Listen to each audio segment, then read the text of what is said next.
মিডিয়ার মধ্যে ঢুকতেই পারতেছি না ভাই, ফেসবুকের মধ্যে মানে কাজই করতে পারতেছি না, মেজাজটা খারাপ হয়ে যাচ্ছে। ফেসবুকে ঢুকলেই ওদের এটা সেটা গালিগালাজ এই সেই ইত্যাদি লাগালাগি মারামারি, এটা কোন ধরনের কথা ভাই? এর ফ্যামিলির কি হয়েছে, ওর বউয়ের কি হয়েছে, ওইটা হয়েছে সেটা হয়েছে, এগুলোর কি আমরা কি দেখার জন্য কি ফেসবুক ইউজ করি নাকি? জানার জন্য আমরা কাজ করবো, ঢুকতেই পারতেছি না। একটা ভিডিও যে পোস্ট করবো, একটা ভিডিও যে ছাড়বো, ঢুকলেই ওদের এই অবস্থা। দেখেন দেখেন ভাই, দেখেন দেখেন আজকে কি বলছে দেখেন। জুয়েল একটা ফকিনির গুলা, তাই থরস বিলালের সাথে লাগতে আইছে। নিজে তো ভিডিও বানায়, আবার তার বউ ভিডিও বানায়, যে বউরে পর্দায় রাখতে হয়। মিস্টার ব্রেনলেস ফকিনির গুলা হইলে নিজের বউরে একটা বাটন ফোন দিল। ভাই এই যে কার ফ্যামিলি কি করছে, কার ফ্যামিলি কি করছে, কার বউ কি করছে, এটা কি কথা এখানে আনতে হবে? জুয়েল ভাই কি ওনার ফ্যামিলি নিয়ে কথা বলছে? জুয়েল ভাই কি বিল্লালের ফ্যামিলি নিয়ে কথা বলছে? কেউ বলে নাই। উনি কেন ওর ফ্যামিলি গাড়াগাড়ি করতে যাবে? জুয়েল ভাইয়ের বউ কি করলো, ওর মা কি করলো, ওর বাপে কি করলো, এগুলা বলা দরকার আছে? আরে ভাই আপনি তো, উনি একটা ম্যানারলেস রে ভাই, ফুললেস। উনি গেছে, উনি একদম শেষ হয়ে গেছে। উনি আসলে কি শেরপুরের মান সম্মান সব দুলাই মিশে দিয়েছে। শেরপুরের মানুষকে ভালো জানতো, শেরপুর যে একটা জেলা আছে ওই জায়গায় মানুষ ভালো জানতো, শুধু একমাত্র বিল্লালের কারণে শেরপুর আজকে দুলাই মিশে গেছে, ছিন্ন বিচ্ছিন্ন হয়ে গেছে। শুনুন, তুমি 14 দেশে ফার্স্ট হইছো এটা জানতে পারে, তাইলে এই জায়গায় যে 44 লাখ টাকা কামাইতে পারে ওটা জানতে পারবো না? আরে ভাই তুমি 40 লাখ কামানো, 40 কোটি কামাও, এগুলোর মাসে টল করার সময় আছে? যার যার তার তার। তোমার অ্যাকাউন্টে 40 কোটি থাকুক, এটা জুয়েল মিয়ার কেন গুনতে হবে? ওর বউরে কি দিব, বাটন ফোন দিব না, অ্যান্ড্রয়েড দিব না, টেসলা দিব না, কি দিব এটা আপনাকে জিজ্ঞাসা করে দিবে? আপনাকে জিজ্ঞাসা করে দিবে? ওনার বড় উনি দরকার বলে ঘরে বন্দি করে রাখবে, আকাশ শুয়ে রাখবে। আপনার কি সমস্যা? আপনি কি করবেন না করেন? আপনি যেমন যেমন আপনি লেচু পাতা বিক্রি করেন, আপনার হাকু আছে না, হাকু বাইজা বিক্রি করেন, আপনি টি শার্ট বিক্রি করেন। উনি কি রোনাল্ডো নাকি মেসি? মেসির একটা জার্সির দাম কোটি কোটি টাকা বিক্রি হবে, নিলামে তুলবো। ওর কি একটা চেক শার্ট 3 টাকা দামের চেক শার্ট কি নিলামে উঠবে? উনি তো শেরপুরের কে ধ্বংস করে দিয়েছে।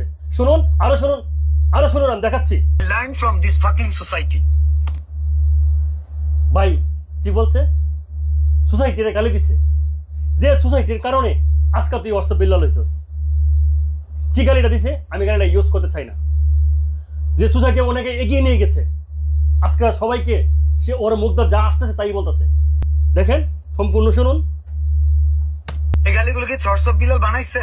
না, পূর্বপুরুষ এগুলো রেখে গেছে না? জি, ওনার পূর্বপুরুষ গালি রেখে গেছে। তো ওনাদের ভাই বুঝেন এবার, ওনার পূর্বপুরুষ যেরকম উনি আর কিরকম হবে? উনি তো শিক্ষা জাতির মেরুদণ্ড। ওনার মা বাবার কাছ থেকে, দাদা দাদির কাছ থেকে যা শিখবে উনি তো তাই বলবে।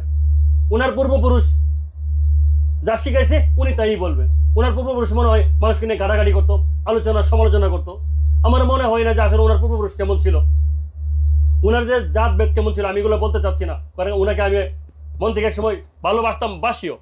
কারণ উনি এই ধরনের কথা বলার কারণে মানুষের মন থেকে উঠে যাচ্ছে। শুনুন, আরো শুনুন। I learned from this fucking society. শুনতে পাচ্ছেন? সোসাইটিকে উনি বারে বারে গালি দিচ্ছে।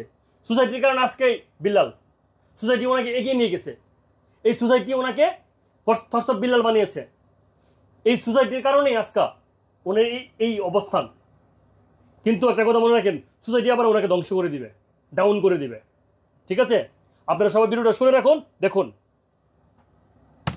এইখানকার মানুষ শিখাইছে, তাইলে বুঝেন ওনার 14 পুরুষ কেমন হতে পারে, ওনার মা বাবা ভাই বোন বা শেরপুরের মানুষ কেমন হতে পারে। উনি তো শেরপুরের জন্ম, হ্যাঁ, কুমিল্লার জন্ম হয়েছে হয় নাই, নোয়াখালীর জন্ম হয়েছে হয় নাই, উনি শেরপুরের জন্ম হয়েছে। শেরপুরের মানুষের কাছে এগুলো শিখছে। আর কি, শুনুন, আরো শুনুন, দেখুন কি হতে যাচ্ছে। এই ভূমিতে যারা ছিল আমার পূর্বপুরুষরা শিখাইছে আমাকে। এই ভূমিতে কে ছিল? শেরপুরের মানুষরা ছিল। এই ভূমি থেকে আপনার মা বাবা ছিল, জুয়েলের মা বাবা ছিল, আমার মা বাবা ছিল, কেউ ছিল না। শেরপুরে ওনার মা বাবাই ছিল, ওনার দাদা দাদি নানা নানি ছিল, ওনার আত্মীয়স্বজন ছিল, শেরপুরের মানুষ ছিল। তাহলে শেরপুরের মানুষের কাছ থেকে উনি উত্তরূপ শিখছে। তাহলে শেরপুরকে নিয়ে আপনি কি আশা করতে পারেন ভাই? একটা মানুষের জন্য, একটা বিল্লালের জন্য, একটা ওয়েটারের জন্য আজকে সারা বাংলাদেশে টল চলতেছে। মানুষের মুখে শেরপুরের বদনাম ছড়িয়ে গেছে শুধু ওর জন্য। ওর মতো মানুষকে আইনের আতনে কঠিন শাস্তি দেওয়া উচিত। এর মতন বিলালের জন্য আজকে শেরপুরের মান সম্মান সব দূরই ছিন্ন বিচ্ছিন্ন হয়ে মিশে গেছে।